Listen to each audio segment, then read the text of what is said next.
Gujarat university સહિત તમામ સરકારી યુનિવર્સિટીઓ માટે હવે કોમન અભ્યાસક્રમ રાજ્યની 11 સરકારી યુનિવર્સિટીઓમાં લાગુ થશે। કોમન એક્ટના ભાગરૂપે સરકાર દ્વારા તમામ સુધારા સાથેના સત્તાવાર ગેજેટ પર મોડલ સ્ટેચ્યુસ જાહેર કર્યા। સત્તાવાર જાહેર થયેલા નોટિફિકેશન મુજબ નવા જે ફેરફાર કરવામાં આવ્યા। તમામ સરકારી યુનિવર્સિટીઓ માટે હવે વિવિધ વિષયો માટે કોમન અભ્યાસક્રમ નક્કી કરવામાં આવશે અને તેનો યુનિવર્સિટીઓએ ફરજિયાતપણે અમલ કરવાનો રહેશે। આ સિવાય ડીનની મુદત જે 5 વર્ષની કરવામાં આવી હતી એ ઘટાડીને 3 વર્ષની કરવામાં આવી છે। આ સિવાય યુનિવર્સિટીઓએ ખાનગી કોર્સ માટે ફરજિયાત ફી રેગ્યુલર કમિટી નિમવી પડશે। સ્ટેચ્યુઝના આધારે યુનિવર્સિટીઓએ અમલવારી માટે હવે ઓર્ડિનન્સ ઘટાડવાના રહેશે। ગુજરાત યુનિવર્સિટી સહિત રાજ્યની કુલ 11 યુનિવર્સિટીઓમાં ગત 9મી ઓક્ટોબર 2023થી ગુજરાત પબ્લિક યુનિવર્સિટીઝ એક્ટ 2023 લાગુ થયો છે।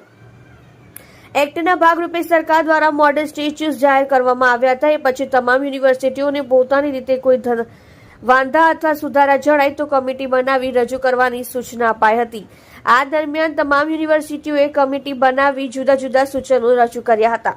યુનિવર્સિટીઓએ મોકલેલ સૂચનાના આધારે જરૂરી ફેરફાર સાથે ગેજેટ જાહેર કરાયું। જો તમામ યુનિવર્સિટીઓએ હવે ફરજિયાતપણે અમલ કરવાનો રહેશે।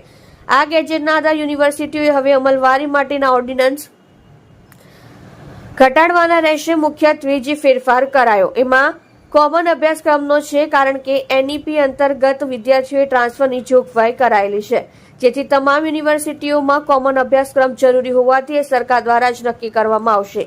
આ સિવાય ગુજરાત યુનિવર્સિટી સહિત મોટા ભાગના યુનિવર્સિટીઓ કેમ્પસમાં ખાનગી કોર્સ ચલાવે છે। કોમન એક્ટ 2023 જ્યારે અમલીકરણ કરવા માટેનું વિધાનસભામાં મૂકવામાં આવ્યું હતું ત્યારે જે અમલીકરણ થયું હતું ને એના સ્ટેચ્યુટ મંજૂરી માટે ફાઇનલ નોટિફિકેશન અત્યારે બહાર પાડી દેવામાં આવ્યું છે। તમામ યુનિવર્સિટી જે છે એમનો કોમન એક્ટ છે, એમની પ્રોફેસરના ભરતી પ્રક્રિયાથી લઈને એડમિશન પ્રક્રિયા, જેથી કરીને વિદ્યાર્થીના દરેક યુનિવર્સિટીનો વિદ્યાર્થી દરેક યુનિવર્સિટીના કોમન એક્ટથી એ એક સરખી પ્રોસેસ રહે। આ હેતુથી કોમન એક્ટ એ યુનિવર્સિટી માટે પણ ખૂબ જરૂરી હતો કે જેથી કરીને સ્વતંત્ર નિર્ણય લઈ વિદ્યાર્થીના હિત માટે। અને એમાં તો એવું પણ છે કે જે 11 યુનિવર્સિટી છે એ યુનિવર્સિટી પોતે એફઆરસી કમિટી પણ નિયુક્ત કરી પ્રાઇવેટ કોલેજના ફી નિયમન કરવા સુધીના એક્ટની અંદર જોગવાઈ છે અને સ્ટેચ્યુટ જે મંજૂર કર્યા છે એનું ફાઇનલ નોટિફિકેશન આદરણીય ઋષિકેશભાઈ પટેલ સાહેબના માર્ગદર્શન નીચે એ સંપૂર્ણ પ્રક્રિયા પૂર્ણ કરવામાં આવી છે। બધી જ બાબતો એના જે નિયમો છે એ તમામ યુનિવર્સિટીને ઓલ ફોર ઓપન જે વેબસાઇટ પર પણ મૂકી દીધા હશે અથવા તો મૂકી દેશે। તમામ માટે એક સરખા નિર્ણયો અને નિયમો એ કરવામાં આવ્યા છે। 5 વર્ષની જે મુદત હતી એ પણ 3 વર્ષની કરવામાં આવી છે।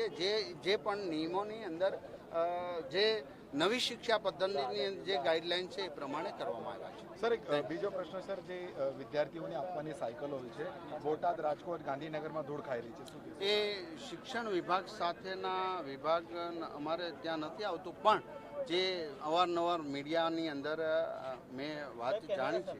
બરાબર, ઓકે, થેન્ક યુ।